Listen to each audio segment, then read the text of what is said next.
ये प्रश्न उस पार्टी से किया जाना चाहिए जिस पार्टी ने ये कहा। भारतीय जनता पार्टी 15 साल सरकार में रही। हमने हाथ में गंगा जल लेकर कसम नहीं खाई। हमने पहले भी नहीं कहा, हम आगे भी नहीं कह रहे। ये जिस पार्टी ने कहा, शराबबंदी पूरा करने की बात जिसने कही, हम उस पर ये प्रश्न खड़ा करते हैं।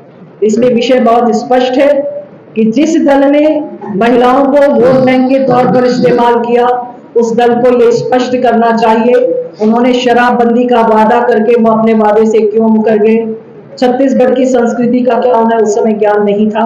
भारतीय जनता पार्टी ऐसा कोई विषय पहले भी नहीं कहती थी, अभी भी नहीं कहती। इसका तात्पर्य है कि भारतीय जनता पार्टी के विधानसभा चुनाव के घोषणा पत्र में शराबबंदी का कोई मतलब नहीं है। घोषणा पत्र की समिति अभी काम कर रही है, घोषणा पत्र आने दीजिए, घोषणा पत्र पे अलग पे बात होगी, लेकिन जो विषय आपने कहा वो मैंने स्पष्ट किया। पूर्ववर्ती सरकार में 57 लोगों की मौत हुई थी, वार्षिक जो आंकड़ा है शराब से, और वर्तमान सरकार में 63 लोगों का है। तो आंकड़ा तो आसपास में है, तो पूर्ववर्ती सरकार सही थी या वर्तमान सरकार गलत है? पूर्ववर्ती सरकार ने कभी नहीं कहा था कि हम शराबबंदी करेंगे। पूर्ववर्ती सरकार में, मेरा प्रश्न आपके उत्तर पूरा दे, पूर्ववर्ती सरकार धीरे धीरे उसे कम करने की दिशा में आगे बढ़ रही थी। हम शहर से बाहर दुकानों को ले जा रहे थे।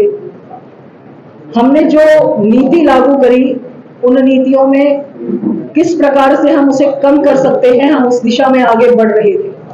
लेकिन कांग्रेस पार्टी ने शराबबंदी करेंगे ये कहकर वो सत्ता में आई है।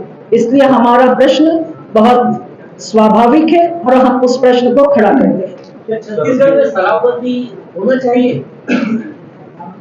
हमने पहले भी इस विषय को कहा कि शराबबंदी का विषय हमने नहीं कहा। शराबबंदी की बात कांग्रेस पार्टी ने कही। जिसने ये बात कही उसे जवाब देना चाहिए।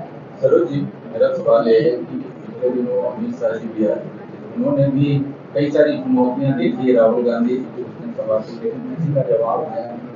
आपने आज 9 सवाल रखे हैं, आपको उम्मीद है कि इसका कोई जवाब आएगा?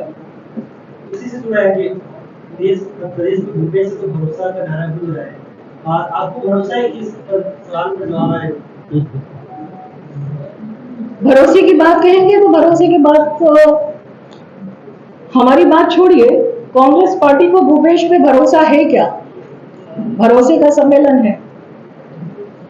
आप दुर्ग से जब आते हैं तो रास्ते में भूपेश है तो भरोसा है लिखा है, लेकिन अभी कांग्रेस है तो भरोसा है लिखना पड़ रहा है। तो भरोसा किसको किसके ऊपर है ये तो कांग्रेस पार्टी बताएगी।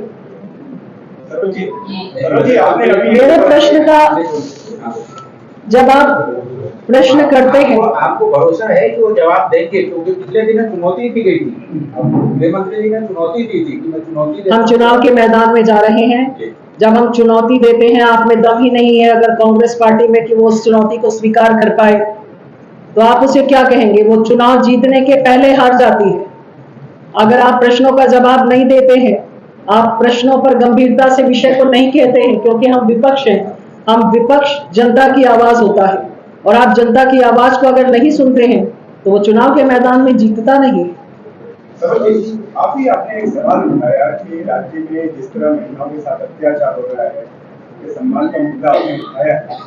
बीजेपी ने एक डिमांड की थी आपके अपमान को लेकर के, कांग्रेस की माफी मांगना चाहिए, लेकिन वैसा हुआ नहीं।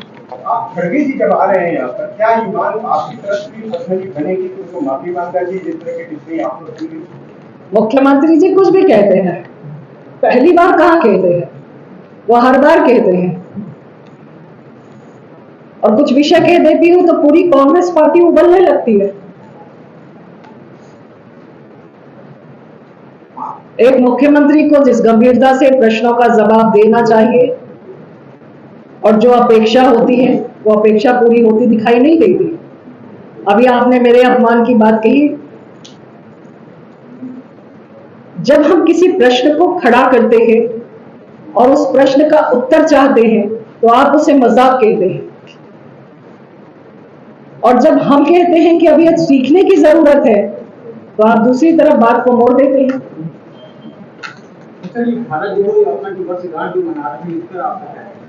मैं यही पूछना चाहती हूँ कि टूटा कब था कि जोड़ने निकले हैं? और क्या टूटा था, कांग्रेस पार्टी को बताना चाहिए कि क्या टूटा, क्या जोड़े, और कहां से क्या टूट रहा है और क्या जोड़ रहे हैं, वो भी बताना चाहिए।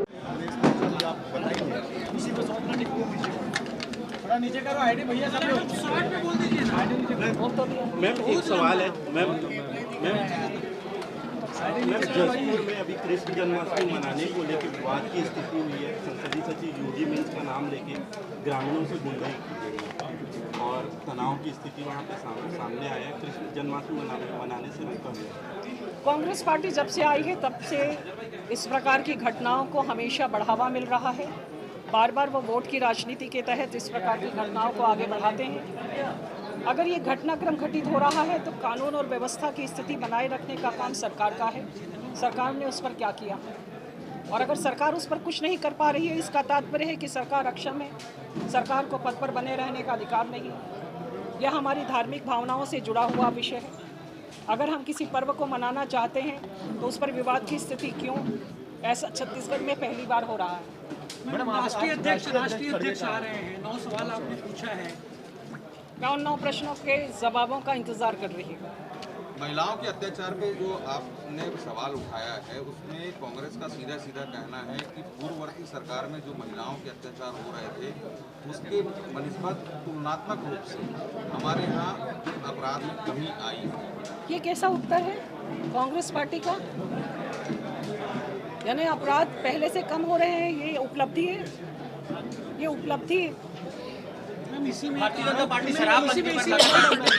मैडम आरोप है मंदिर रसौद में जो घटना हुई थी 2 बहनों के साथ, सगी बहनों के साथ गैंग रेप की, उसमें मैडम बीजेपी का जवाब नहीं आ पाया था, ऐसा आरोप है। और क्योंकि बीजेपी नेता को बेटा निकला, इस मामले पे न संवेदना जताई गई बीजेपी की ओर से, न एक विज्ञप्ति तक जारी की गई थी, ऐसा आरोप है कांग्रेस। संवेदना किस विषय पे जताएंगे? जो आरोपी है उन्हें पकड़िए, सजा दीजिए। भाजपा ने इस विषय पर क्या कहीं विषय से हटकर बचाव की कोशिश की है? अपराधी कोई भी हो और जिसने महिला के साथ अगर दुर्व्यवहार किया है उसे सजा मिलनी चाहिए। भारतीय जनता पार्टी इसकी पक्षधर है। हम इस विषय पर क्यों संवेदना प्रकट करेंगे? हम इस बात को खड़ा करते हैं कि कांग्रेस पार्टी की सरकार जिस प्रकार से कानून व्यवस्था को लागू करना चाहिए उसे नहीं कर पा रही है। उन बच्चियों के साथ में ये घटनाक्रम क्यों घटित हुआ? लोगों को कानून का डर नहीं है। हम इसमें संवेदना प्रकट करने के लिए नहीं आए हैं, हम इस बात को कहने के लिए आए हैं कि अगर घटनाक्रम होता है और उसमें कोई भी व्यक्ति हो, कितने बड़े पद पर बैठा हुआ व्यक्ति हो, उसे सजा मिलनी चाहिए। हम उसके पक्षधर हैं। सरोज जी, परिवर्तन रैली निकलने वाली है भारतीय जनता पार्टी की, क्या उससे पहले टिकट की घोषणा होगी?